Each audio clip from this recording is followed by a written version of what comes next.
शैतान को छिपने के लिए अंधेरे की जरूरत नहीं होती।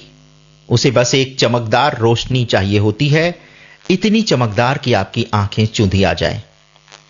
जेफरी एपस्टीन ने अपनी काली करतूतों को छिपाने के लिए दुनिया की सबसे चमकदार चीज को चुना, विज्ञान, साइंस। एक कॉलेज ड्रॉप आउट जिसने कभी डिग्री पूरी नहीं की, उसने दुनिया के सबसे बड़े वैज्ञानिकों, नोबेल प्राइज विजेताओं और आध्यात्मिक गुरुओं को अपनी जेब में आखिर कैसे रख लिया। आज हम यही नकाब उठाएंगे, क्योंकि 2026 की फाइलों ने यह साबित कर दिया कि दुनिया के सबसे बुद्धिमान लोग असल में सबसे बड़े मूर्ख साबित हुए, या शायद सह अपराधी। कहानी शुरू होती है दुनिया के सबसे बड़े टेक्नोलॉजी मंदिर से, MIT। साल 2013। जेफरी एपस्टीन एक पंजीकृत यौन अपराधी था। दुनिया जानती थी कि उसने बच्चों का शोषण किया है। MIT के नियमों के मुताबिक उससे एक भी पैसा लेना मना था, लेकिन MIT मीडिया लैब के डायरेक्टर जोई इतो ने एक गुप्त रास्ता निकाला। फाइलों में एक कोड नेम मिला है। लैब के कर्मचारी एपस्टीन को वोल्डेमार्ट कहते थे, हैरी पॉटर का वो विलेन जिसका नाम नहीं लिया जाना चाहिए। 2026 के खुलासे बताते हैं कि जोई इतो ने एपस्टीन से लाखों डॉलर लिए और उन्हें गुमनाम चंदे के रूप में दर्ज किया। क्यों? क्योंकि एपस्टीन ने वादा किया था कि वो बिल गेट्स जैसे अरबपतियों का पैसा लैब में लाएगा। सोचिए, एक पीडोफाइल दुनिया की सबसे बड़ी यूनिवर्सिटी का फाइनेंशियल गॉडफादर बन बैठा था। लेकिन एपस्टीन की महत्वाकांक्षा सिर्फ यूनिवर्सिटी तक सीमित नहीं थी। उसे अपनी छवि सुधारने के लिए दुनिया के सबसे बड़े दिमाग की जरूरत थी। स्टीफन हॉकिंग, जी हां, मार्च 2006 एपस्टीन ने अपने प्राइवेट आइलैंड पर एक कॉन्फ्रेंस बुलाई। सब्जेक्ट था ग्रेविटी, और इसी पर चर्चा करने के लिए दुनिया भर के वैज्ञानिक जुटे। तस्वीरें देखिए, स्टीफन हॉकिंग उस द्वीप पर हैं जिसे दुनिया पीडोफाइल आइलैंड कहती है।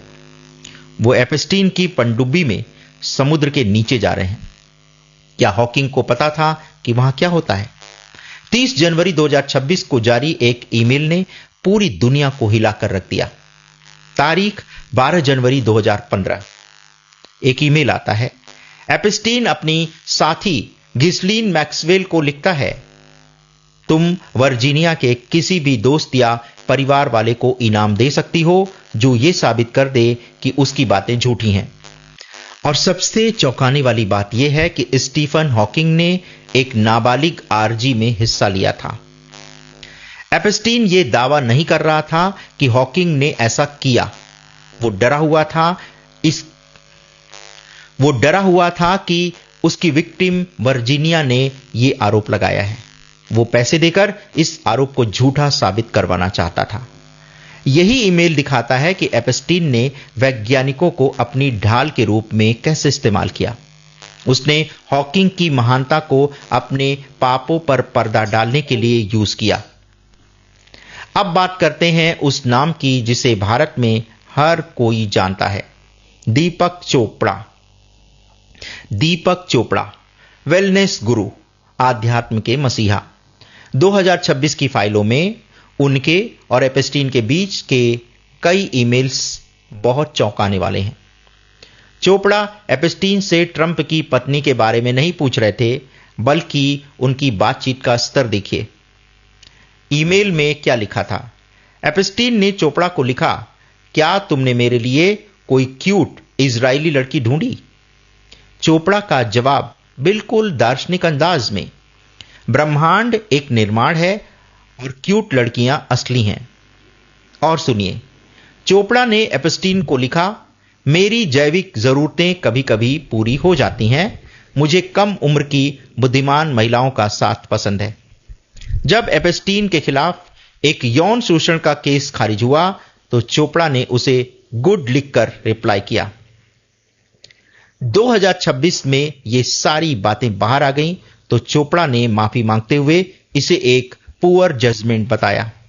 लेकिन सवाल यह है कि एक आध्यात्मिक गुरु एक सेक्स ट्रैफिकर के साथ ऐसी बातें क्यों कर रहा था। क्या यह आध्यात्म था या अवसरवाद? अब सबसे गहरा राज, सबसे घिनौना प्लान अब सामने आ रहा है। एपस्टीन सिर्फ मजे नहीं कर रहा था, वो ईश्वर बनना चाहता था। न्यू मैक्सिको में उसका एक रेंच था, जोरो रेंच। न्यूयॉर्क टाइम्स और 2026 के दस्तावेज इस बात की पुष्टि करते हैं कि एपस्टीन का एक पागलपन भरा प्लान था। वो अपनी नस्ल बनाना चाहता था। उसका प्लान था जोरो रेंच को एक बेबी फॉर्म में कन्वर्ट करना, जहां वो एक साथ 20 महिलाओं को अपने डीएनए से गर्भवती करेगा। वो चाहता था कि पूरी दुनिया में उसके बच्चे हों। इसे विज्ञान की भाषा में यूजेनिक्स कहते हैं। वही विचारधारा जो हिटलर की थी, वही एपस्टीन की थी।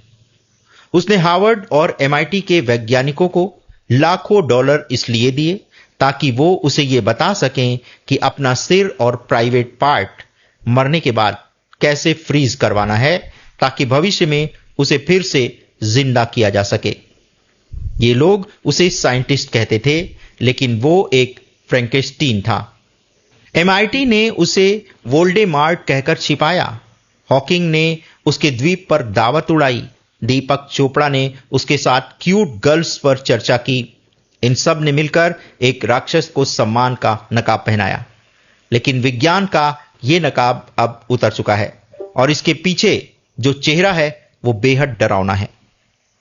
विज्ञान के बाद अब बारी है सत्ता की। अगले एपिसोड में हम उस दरवाजे को तोड़ेंगे जिसके पीछे दुनिया की सबसे बड़ी ताकतें झुकती थीं। वॉशिंगटन डीसी के ओवल ऑफिस से लेकर बकिंघम पैलेस के बेडरूम तक। क्या बिल क्लिंटन की वो पेंटिंग जिसमें वो नीले रंग की ड्रेस पहने हैं किसी कोड का हिस्सा थी? क्या डोनाल्ड ट्रंप ने एपस्टीन के प्लेन में सिर्फ सफर किया था या कुछ और भी हुआ था? और प्रिंस एंड्रयू की वो टेडी बियर वाली इमेज के पीछे का आखिर सच क्या था? 2026 की फाइलों में ट्रंप प्रशासन ने कौन से दस्तावेज रोकने की कोशिश की? अगले एपिसोड में देखिए सत्ता का सौदागर, द पावर ब्रोकर्स। देखना मत भूलिएगा इसी चैनल पर, द प्राइम नैरेटिव।